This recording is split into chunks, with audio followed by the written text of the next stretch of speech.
শক্তিশালী ভূমিকম্পে কেঁপে উঠল ফিলিপাইন। রিখটার স্কেলে ভূমিকম্পের মাত্রা ছিল ৬.৭। তবে ভূমিকম্পের পর সুনামি সতর্কতা জারি করা হয়নি। মার্কিন ভূতাত্ত্বিক জরিপ সংস্থা জানিয়েছে, বুধবার দক্ষিণ ফিলিপাইনের উপকূলে ভূমিকম্প আঘাত হেনেছে।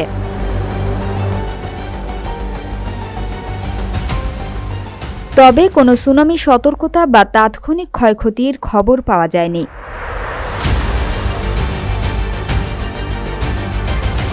ইউএসজিএস জানিয়েছে, ভূমিকম্পটি প্রথমে ৬.৭ মাত্রা হিসেবে রেকর্ড করা হয়েছিল এবং মিন্দানাও দ্বীপের সান্তিয়াগো শহর থেকে প্রায় ২৭ কিলোমিটার পূর্বে ৫৮.৫ কিলোমিটার গভীরতায় আঘাত হেনেছে।